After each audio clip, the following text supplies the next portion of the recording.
Selama 22 tahun, pria ini menggali gunung. Dan lihat apa yang terjadi setelahnya. Pernahkah Anda membelah gunung?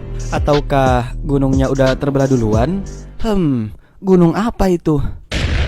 Kali ini ada kisah nyata yang sangat menginspirasi dari seorang kakek yang sudah tua tapi masih sangat bersemangat untuk membelah gunung. Dialah Dasrat Manjidwar. Awalnya warga desa sekitar menganggap dia tidak waras karena kesehariannya hanya menggali-gali gunung tanpa ada alasan yang jelas. Mau cari apa lu di situ? Mau cari emas juga tidak ada, mau cari uang apalagi. Namun walaupun masyarakat terus mencemooh dan menggosipinya, dia tidak mendengarkannya karena jauh. Bagaimana bisa didengar, Bogeng? Namun setelah pekerjaannya selesai, masyarakat baru tahu ternyata ini toh yang dia bangun selama 22 tahun. Apa yang dia bangun? Yang dia bangun adalah, putar dulu intronya.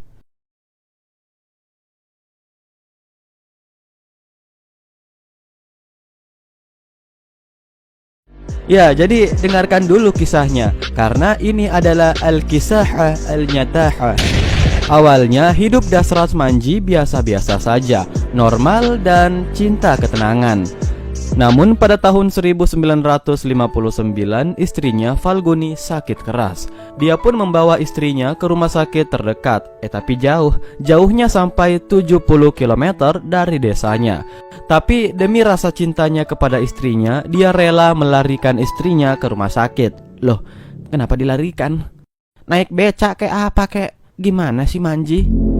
Namun sayangnya karena terlalu lama di jalan, istrinya pun menghembuskan napas terakhirnya. Tiba-tiba narik napas lagi. Sorry, ini yang terakhir. Atas kepergian istrinya, si Manji sangat terpukul dan sangat menyesali karena desanya sangat jauh dengan rumah sakit terdekat. Antara rumah sakit dan desanya terhalang oleh sebuah gunung berbatu, sehingga masyarakat yang ingin berobat harus mengitari gunung itu dulu. Wah, udah sakit malah dilarikan ke rumah sakit.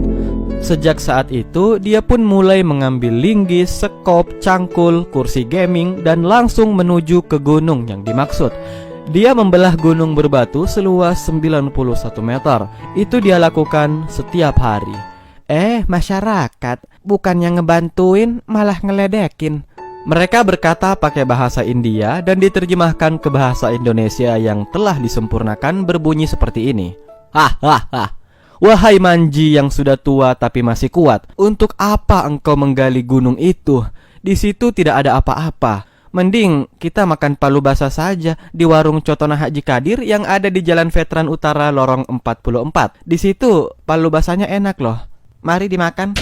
Namun si Manji tidak menghiraukan dan tetap fokus menggali. Kian hari masyarakat pun merasa tingkah lakunya itu aneh.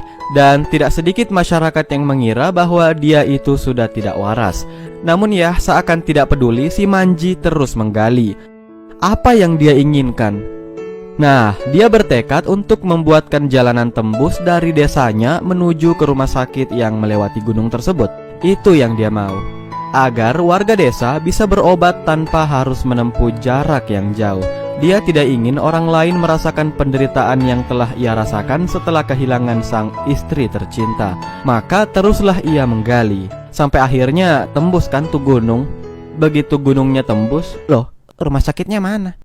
Maaf pak, rumah sakitnya sudah dipindahkan ke seberang gunung. Apa?